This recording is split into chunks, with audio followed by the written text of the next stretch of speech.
Well, today 6 News kicks off our Fighting Addiction series. Throughout the month of July, we'll bring you stories focused on opioids and our struggle against substance use disorder. We're starting that series with an update on 2 local men, one working to fight addiction in his community and the other working to save himself.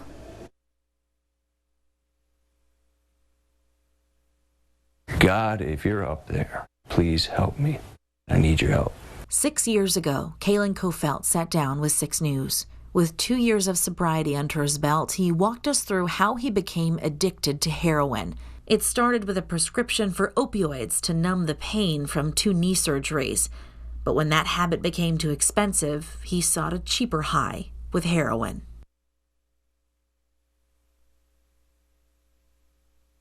My son hated the drug dealers. He hated them with a passion.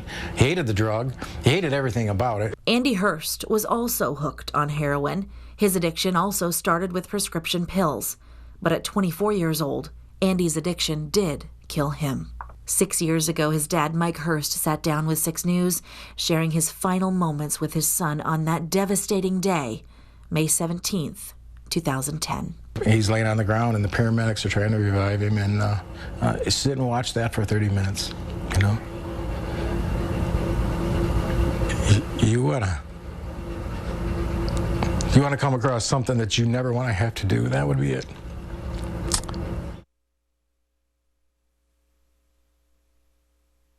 I wanted something else. I wanted life, joy, happiness. That's what I wanted. And today, that's what Kalen has. Now 8 years sober, with a loving wife, a home, a dog, a budding career, and big plans for his future. I want to thank God first and foremost, but I truly believe that, my family has a lot to do with this as well. Every time I fell, they were there to pick me up. Kalen takes his recovery day by day. Terrified to go back to the dark times, he looks ahead, cautiously planning out his days, staying far away from highly addictive behaviors and dangerous substances and the people who use them, and close to those helping to keep him clean. Mike Hurst is among them, through his nonprofit Andy's Angels, created in memory of his son Andy, and most recently with Andy's Place, an apartment complex in Jackson, giving people hope and a safe place to live, heal, recover, and get the resources they need to stay clean. Something Hurst and his family tried so hard to do for Andy. One of the last conversations I ever had with him, he goes, "Dad, I just don't have a purpose in life. I'm just a burden on the family, I'm a burden on you." And he died 3 days later. And so when I saw this, what we've accomplished because of his death, and I saw this building go up, I said, wow, I think we know what his purpose was. It's pretty big.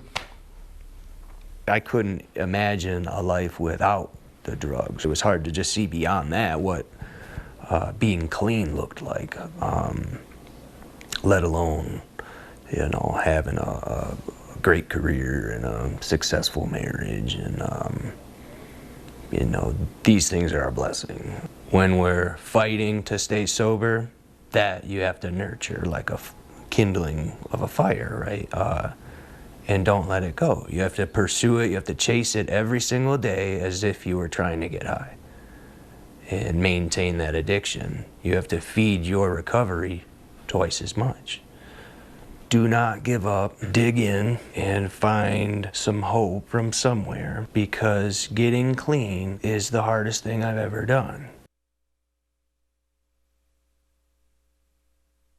Well, today is the day, and we here at 6 News are hosting a drug drop-off event, and it's for people to come and get rid of those unused, unwanted, or expired medications that are just lying around at home. It's happening right now, and Nate Salazar is out front of our studios with a look at how things are going. Nate? Well, Kiera, I'm out here at our little station we've got set up in front of our station, and it started at 10:30 this morning, and almost immediately we had people coming in and dropping off those unused medications. But they're not just dropping it off to us. We've got Ingham County Sheriff's Office here to help facilitate the drop-off, and with me is Ingham County Sheriff Scott Rigglesworth. Sheriff, why should people consider participating in an event like this? Yeah, we're happy to partner with TV6. Thanks for the invitation. And, you know, twofold. Number one, it gets these medicines out of our medicine cabinets and potentially out of the hands of somebody that may use them improperly, on top of bettering our environment by making sure that these meds get properly disposed of. For sure, and I know that we've got a drop box out here for people to put those medications inside. Why shouldn't they just, you know, throw them in the trash or flush them down the toilet? Again, for our environment, making sure they're disposed of properly. We've got 5 boxes full already, about 100 pounds worth. We'll be here till 1:30, and a lot of people are just driving up and giving us the meds. We put them in the drop box, and then we'll take care of them from there. Gotcha. Now, is there any specific rules that people will need to know before bringing any medication here? I know there's some rules against syringes and stuff like that. No liquids or sharps, please. Just pills. Just pills. And so far, can you estimate how much that we've seen come through here? Yeah, we think we've got about 100, just over 100 pounds, 5 full boxes. We're about an hour and 40 minutes into the event, and we'll be here till 1:30, come rain or shine. Gotcha. Well, thank you so much, Sheriff. Now, like he said, we will be here till 1:30, and you can come pull through our Circle Drive here at our station. That's located at 2820 East Saginaw Street in Lansing. It's just another way that 6 News is here for you. Kiera? Well, 6 News spending July looking at substance use disorder, and we're focusing on the heartbreak of opioid addiction and providing hope for people who are dealing with it. Along with the stories that we're telling every Monday, we're getting additional perspective from people on the front lines. And tonight, we talk to Michigan's top doc, our state's chief medical executive. Well, we're joined now by Dr. Natasha Bagdasarian, and thank you so much for being with us today. We appreciate it. But also, as the state's top doc, what are you seeing when it comes to the problem of opioid abuse here in Michigan? Well, the first thing I'll say is this problem is not going away. We have been studying this problem and really looking at this problem over the years, and one of the things we saw is that the problem actually grew nationally during the pandemic. So this is a problem that is not going away and that has continued to get worse, and so action is really needed now. So what we're seeing is that opioids are here. They have really made their way into every part of our country, into every community, and now we're seeing that substances are becoming contaminated with more powerful agents like fentanyl, like xylazine, which is not easily reversed by medications like naloxone that we've come to depend on. And so the substances out there are becoming more dangerous. But Michigan has been doing a lot of work. We've been doing a lot of work on the ground since the very early days of this opioid epidemic. And one of the things I'll say is that even though this problem has grown nationally, Michigan has actually improved nationally in rankings in terms of how we are doing compared to other states. So when we talk about that continuous effort that Michigan is making, as you know, Michigan has been a part of several settlements with drug makers, pharmacies, and other companies, and that's worth more than $1 billion. But as Michigan's top doctor, you're helping spearhead some of those efforts to fight opioid use using that money. Can you talk about where that money is going? Yeah, happy to talk about that. Now, there are some really, there are a few general principles that we are relying on, and I think it's important to talk about those. So number one, we want to meet people where they are, and that means whether people are actively using, whether they're in recovery, whether they are children who need to learn about the dangers of drugs that are out there on the streets. We need to meet people where they are and meet those needs. The second principle when it comes to how we want to spend this money is making sure that we're prioritizing those who are most vulnerable. So for example, people who are parents or pregnant and who are struggling with opioid addiction. We want to make sure that we're really serving their needs in the best way that we can, and really making sure that we're prioritizing the needs of Michigan now as well as future needs. Again, opioids are not going anywhere, so we have to make sure that we are responding to the immediate crisis, but that we're also planning for the future, and that we have funds and strategic plans moving forward. Is $1 billion enough money? I don't know that there is ever an amount of money that would be enough. And so we have to, again, think about what is the problem now, but also how do we attack the problem in 10 years, in 15 years, after the settlements have already been completed. Well, Dr. Bagdasarian, we appreciated you being here. Thank you so much. Thanks. On Mondays, all this month, 6 News is taking a closer look at opioid addiction and substance use disorder. And tonight, I shed light on the path to recovery from those who are now leading clean and sober lives to the communities that help them achieve that success, and how you or your loved one can follow in their footsteps. I wasn't the first one to be addicted to heroin, and I wasn't the first one trying to get clean from it. So somebody had done it before me, and if they did it, I could. Kalen Kofelt is 8 years sober. He says recovery meetings saved his life, and staying clean is something he works at every day and will for the rest of his life. Kofelt got help from Andy's Angels, a nonprofit in Jackson County founded by Mike Hurst after his son Andy died from an opioid overdose. Hurst wants to offer those battling addiction hope. So there is a way out, but you can't just say that. You've really got to sit down with somebody and show them that light at the end of the tunnel, that there is light at the end of the tunnel, because a lot of times they don't think there is. That light is also shining brightly at Rise Recovery Community in Lansing. Founder and president Corey Warren says Rise is lighting the path to breaking the cycle of addiction by creating a family within a community. The recovery process gives that person a lifeline, a chance, a purpose, a reason for being here.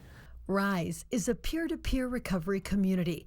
The people who come in for help get counseling from someone who has not only been in their shoes, but understands the journey of recovery. And that was Noah Sweet's life. He battled his addiction to heroin for 17 years, was homeless, in and out of prison, and entered a psychiatric ward before detoxing there and then coming to Rise. After working with his own peer recovery coach for months, he graduated from the 5-phase program and was hired as staff. I never thought this day would come to where I would be sober, I would have a decent life, I wouldn't be in prison for another extended amount of time. Both Noah and Kaylin say anyone on the road to sobriety knows they have to feed their recovery twice, if not 10 times as much as they did their addiction. But breaking free is possible. The person struggling with substance use disorder has to want it. But some people say you can't chase them down to get them help. But Corey from Rise feels differently. Had my mom thought like that, I might be dead right now. I don't know that I agree with that. If it's somebody that I love, it's my son or my daughter, and they're out there, I'm in my truck and I'm driving around until I find you. And whenever I do find you, I'm gonna try everything in my power to every single night if I have to, over and over and over, because at some point, there's gonna be a 5-minute window where that person wants help. And I have to be there when that 5-minute window opens up. And when that window does open up, if you're looking for immediate help, one option is Hope Not Handcuffs, a collaborative effort between Families Against Narcotics, law enforcement, and the community. The Michigan State Police offers the Angel program, which allows people to walk into any MSP post during regular business hours to ask for help. Without fear, they'll be arrested for their drug or alcohol use or current possession. Pine Rest Christian Mental Health Services is another option. With just one call, you will set up a meeting with a therapist who will guide you through the process to determine whether you need to stay 24/7 to be medically monitored in a detox or residential program. And there's always Community Mental Health of Clinton, Eaton, and Ingham counties, which offers detox services in the Recovery Center or residential services in the House of Commons. Rise also guides people who want to achieve freedom from addiction, and they will bring you into one of their 9 houses or connect you with residential treatment centers that have immediate availability. You have to just make a choice, and that choice is to love yourself. Love yourself enough to stop. It's the hardest thing I've ever done, but it's worth it. It's absolutely worth it. Welcome back. All month, 6 News is bringing you stories from our Fighting Addiction, Heartbreak, and Hope series, taking a closer look at the fight against opioid addiction in Michigan. And that battle can be made even more difficult when the resources are far away. And that's why a couple in Michigan created the Recovery Mobile Clinic. It travels around the state providing medical services on the go to anyone who needs it. Our Kyle Macon talked to the organization, and he's here for you with what it provides. Been very helpful. I mean, if I need anything, I can come here first. Robert Q. Java has been getting help from the Recovery Mobile Clinic for almost a year now. Not only does the clinic help with his alcohol recovery, it also provides basic health care. I was dealing with mold issues in early spring, and they helped me with that, getting me medications and stuff from the Rite Aid, which is close by. Since 2020, the clinic has been traveling across the state providing medical services for more than 5,000 people a year. And what makes it even better, they'll bring it right to you. It's very convenient.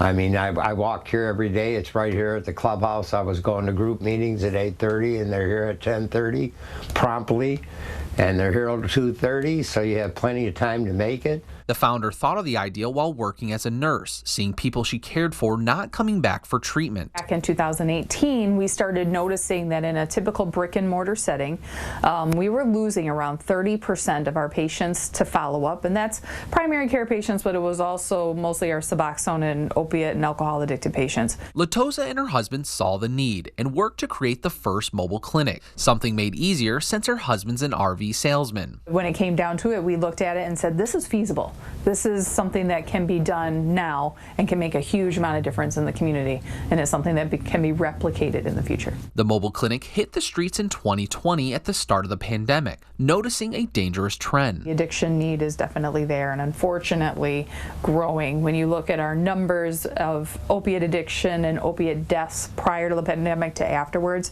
yeah, we've had a significant increase in this community, but in the nation as a whole. Since then, the organization has added another vehicle with another on the way. Their goal is to bridge the gap until patients can see their primary doctors. Latosa says oftentimes an injury can trigger a recovering addict to relapse. If I can keep an opiate addicted person in rehab by controlling their pain just on the inflammation and the infection side with an antibiotic, and then help them set up an appointment, we've kept them in rehab, we kept the patient comfortable, and we've significantly increased their ability to succeed. To cover costs, insurance is welcome, but they won't turn you away. We are a nonprofit, which means we do take donations to help, and where those donations go is to our patient recovery fund. So patients that don't even have insurance will never get turned down. We will never close a door on a patient, ever. Another goal is to educate people about addiction, like how to properly use Narcan. There's 2 of these sprays in each box. What you do is take this spray, put it up the person's nose, and squeeze. You can't hurt them again by giving it. If they're not waking up and you're nervous, by all means, put the second one in their nose and squeeze, and it'll go in. If you'd like to see what they provide, you can find more information on our website. Here for you in Lansing, Kyle Macon, 6 News. Every Monday in July, 6 News is bringing you a story from our Fighting Addiction, Heartbreak, and Hope series, taking a closer look at the fight against opioid addiction in Michigan. As Jorma Duran reports, over the past 5 years, the battle has evolved from taking on over-the-counter prescriptions into a fight against fentanyl. Growing up in Grand Ledge, Zachary Bastian loved to fish, took pride in being a big brother and wanted to succeed, but instead found himself losing the battle to opioid addiction. Nobody said you lose a child to a drug that is supposed to be a pharmaceutical drug. But that's what happened. Zachary OD'd, a fate his mother, Lori Bastian, still can't believe. Your heart shatters, and then it turns into dust. It's a sad outcome happening by the thousands every year in Michigan, despite an opioid overhaul on all fronts to fight this epidemic. The crisis continues to evolve, so we need to continue to evolve with it. Health and Human Services Administrator Jared Wlns says Michigan's opioid crisis started to skyrocket a decade ago due to doctors overprescribing drugs like Vicodin, OxyContin, and morphine. And so state lawmakers passed a 10-bill package in 2017, focused on fixing the problem with provider education and the creation of the Michigan Automated Prescription System. MAPS, as it's called, tracks controlled substances and prevents pill diversion at the prescriber, pharmacy, and patient levels. A system Wlns says is working. And we really have seen prescription Opioids really declined since then, since we passed those laws in 2017. The statewide strategy on how to handle opioid addicts shifted as well to prevention, treatment, harm reduction, and recovery. Basically, providing would-be users with things like counseling services and life-saving drugs like naloxone. With more than 400,000 kits being sent out to agencies across the state since January of 2020. We feel like this may be underreported, is over 5,600 uses of naloxone of what we've distributed. So we feel like that is a big success story. Success because that means since 2020, more than 5,600 Michiganders were saved from an opioid overdose, and that stat is showing up on national charts. But opioid overdose deaths in Michigan aren't dropping like they should, and the Federal Drug Enforcement Administration says they know why. And the cartels were watching that. They were paying attention to that. And as we got a handle on those prescription pills and stopping the diversion of those pills, they came in and said, there's an appetite, let's make fake pills. Pills made with fentanyl, a powerful synthetic painkiller that with just 2 milligrams worth, an amount that could fit on the tip of a pencil, could kill an average Michigander. It hasn't been diverted. It's been pressed in some clandestine lab in Mexico to mimic a pill that you think is a legitimate prescription pill. Making matters worse, the DEA says opioid drug dealers are now increasingly mixing an animal sedative called xylazine, also known as Trink, to these fake pills because it's even cheaper to use than fentanyl.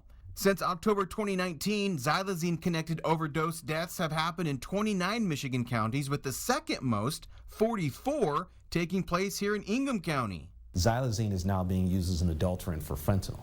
So you're stretching your profits even further. And because it's not federally controlled, it's very difficult to prosecute someone who has xylazine. In the meantime, local, county, state, and federal law enforcement agencies are working hard to stop the flow of fentanyl and xylazine from coming into Michigan, but are also now sending the message out to opioid users about just how deadly and unpredictable these drugs are to hopefully stop them from taking a chance with their life. What we've really started to pivot to is our outreach programs, raising awareness and saying, hey, if we can eliminate the demand, we can definitely impact the supply. Unfortunately for Bastian, her son couldn't escape his addiction, and she ran out of time. Had I had known or been a little bit more aware of the drug he was doing, I could have fixed him. But if it goes on beyond 1 or 2 uses, you've got a real struggle. A deadly struggle Michigan is still currently grappling with.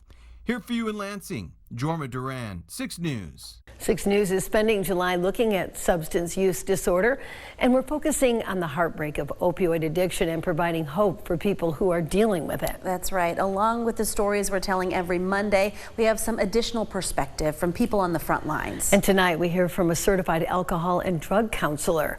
Mariah DeYoung is also the regional director for Pine Rest Christian Mental Health Services. She spoke with our Kiera Lake about what happens after you make that call for help. Well, Mariah, thank you so much for being here today. Now, you know firsthand about the toll substance use disorder can take on a person, particularly when opioids are involved. But what are you seeing out there right now? So substance use is still an issue across the board. Alcohol is our #1 concern that we treat the most for, but opioids is growing, and we appreciate the attention that it's getting because this has been a problem for a while, and so we're glad that people are becoming more aware of it and learning about how to get help. And also, we've done a lot of stories about where people are getting help, tackling their addiction, but we don't often talk about what happens once they decided to seek help. So what's the process like when it comes to these type of situations, and what can people expect? There are lots of treatment centers here locally that can get you in and are very good treatment. But when you do get in, you will start with an assessment depending on what level of care you need, either an assessment with a nurse, a medical provider, or a therapist. And they'll make recommendations at that point, whether it's something where you need to stay 24/7 and be medical monitored in like a detox or a residential program, or it's an outpatient program where you come for the day or you come a few times a week. You'll meet with a therapist or a medical professional that will make that recommendation. Detox, which is usually 3 to 5 days, that's our most intense, where you're monitored medically to make sure you can safely go through the withdrawals. Then there is our residential program, which is usually 2 to 4 weeks. People can stay in our short-term residential. Then there is our outpatient partial, where people just come during the day and go home in the evenings. Then the step down to intensive outpatient, you'll hear that sometimes called IOP. That's usually 4 to 6 weeks. And then there's the outpatient programs from there, which are a variety of different groups and individual therapy, and then there's medication management through all of those levels. And welcome back. 6 News is spending July looking at substance use disorder. We are focusing on the heartbreak of opioid addiction and providing hope for people who are dealing with it. And along with the stories that we're telling every Monday, we do have some additional perspective from people on the front lines. Tonight we hear from the head of the Ingham County Health Department, where they're fighting this battle on many fronts. Yes, I talk with Medical Director Officer Dr. Nike Shoyinka about prevention, treatment, and how to get help. Your team is on the front lines with this. Tell me what you're seeing out in the community with opioid use disorder. The opioid crisis is a big deal right now, not just in, across the country. Over the last year or so, there were over 100,000 deaths due to opioid-related deaths. There might have been other causes to it, but that is across the country, not within the county alone. But that is just reflective. What we see in the county is reflective of those numbers, and they are, generally on the rise. You never really can tell what is in those substances, and that's why we talk a lot about harm reduction. It's really important for us as a community to understand what is available, what the harms are, and what we can do, not just to stop opioid use, but to support people who are living with some kind of substance use disorder. And when people have an understanding of what is available to them and we can equip them with tools, it gives us a chance, it gives those individuals a chance to move closer to recovery. Welcome back. 6 News is spending July doing a deep dive into substance use disorder. We're focusing on the heartbreak of opioid addiction and providing hope for the people who are dealing with it. That's right. In addition to the stories we're telling every Monday, we've got some additional perspective from people on the front lines. We'll have those interviews for you every Thursday night at 6, which means that series begins right now. 6 News anchor Jorma Duran spoke with District Court Judge Donald Allen, who not only oversees Ingham County Sobriety Court, but who used to serve as the state's drug czar. And here's their conversation. Judge Allen, thank you so much for being with us today. You were part of a panel that we assembled about 6 years ago about opioids. What has changed over the past 6 years, in your opinion? The thing that has changed over the last 6 years is it seems that the problem has actually gotten worse, if that's imaginable. And I say that because it seems like despite all of the knowledge that we have about the dangers of opiates, the opiates that are out in the system, in the community, have gotten stronger and more deadlier. Take me into the courtroom. How are you seeing this problem play out? Well, in the courtroom, I mean, people end up in the courtroom largely because either because of drug-seeking behavior or because their behavior was influenced by their presence of drugs. In other words, it lowered their inhibition to get into difficulty. And so we see a lot of people, probably the majority of our people are substance use related. You oversee sobriety courts to help people who suffer from substance use disorder get their lives back in order. How's that going? It's going phenomenal. The 55th District Court, if you can believe it, just had our 55th graduation of the sobriety court, and we are now at 802 graduates. That's over 800 people who have gotten their lives back together, and we don't have large graduations. This last graduation was just 7 people. And so these are just a steady stream of people that are getting their lives together. And it's really important because when they get their lives together, it helps their families, it helps the neighborhoods, it helps the communities that these people are from. Well, and you kind of hit it right there. We're calling our series Heartbreak and Hope. I have to believe you've seen both heartbreak and hope in your courtroom. It is phenomenal to see the changes that occur in the family unit. I had one lady that graduated from our program who was actually turned in by her teenage daughter. And her teenage daughter saw that her mother was in crisis. She stepped in, she intervened to be the adult in the relationship and got her help. And now that family unit is just prospering because of the teenage daughter that started that. So there's reason to be hopeful because the kids even get the fact that this is important. I mean, there are so many aspects to this problem, but there's anything particular you think is important and you would like to add? So that's really a great question, and the thing that it seems to be the thing that works the best is understanding that this is a community problem, and the source of the relief from the problem is the community. The opposite of addiction is community. And because people are in a community and you have that sort of recovery system in place where people are all talking to each other and working together, you have a much better chance to have the problem arrested. Well said. Well, thank you so much for talking with us today. Thank you. I appreciate you having me in.